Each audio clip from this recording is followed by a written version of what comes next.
एक होता है योजक चिन्ह, ठीक है। योजक चिन्ह ये आता है दो समान शब्दों के बीच में और दो असमान शब्दों के बीच में, और कभी कभी सा से सी उनसे पहले भी आता है। दूध सा सफेद पदार्थ देखा, बाल्टी में पड़ा था, तो दूध सा, तो सा से पहले आ जाएगा। योजक चिन्ह की बात कर रहा हूँ। और एक ये विलोम शब्दों के बीच में भी आता है, दिन रात। और एक पुनरावृत्ति वाले शब्द धीरे धीरे, उनके बीच में भी आता है। कौन सा चिन्ह?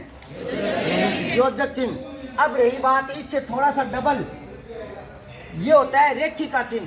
क्या होता है? रेखिका चिन्ह। और निर्देशक चिन्ह भी कहते हैं इसको, निर्देशिका चिन्ह, ठीक है ना। ये कहाँ आता है, इसके बारे में सुनो।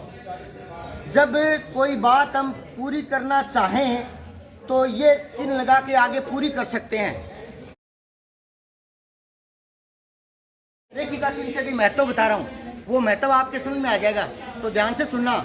मैंने क्या बोला था? असल में खबरें कई प्रकार की होती है। मैं चाहता तो यहाँ पूर्णविराम लगा देता और आप लिख लेते, फिर मैं आपसे पूछता कि समझ गए क्या?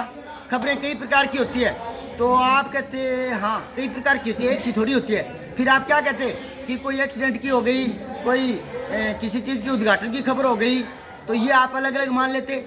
इसका मतलब नहीं कह रहा मैं खबरें अलग अलग होती है वो कुछ और कहना चाह रहा हूँ। तब मैंने सोचा कि वो लाइन अधूरी रह गई, तो मैंने पूर्णविराम नहीं लगाया। खबरें कई तरह की होती है, पूर्णविराम नहीं लगाया, तो मैंने आगे योजक चिन्ह रेखिका चिन्ह लगा करके उस बात को पूरी करूंगा। तो मैं क्या लिखूंगा?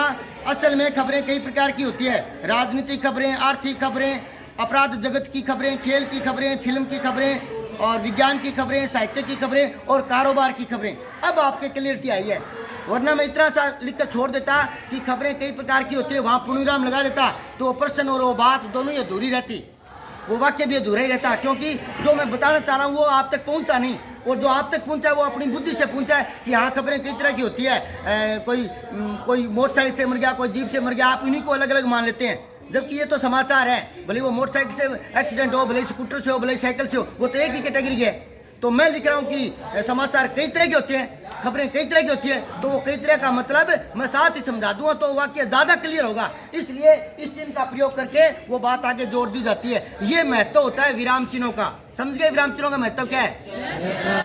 सब्सक्राइब करके बेल आइकन जरूर दबाएं।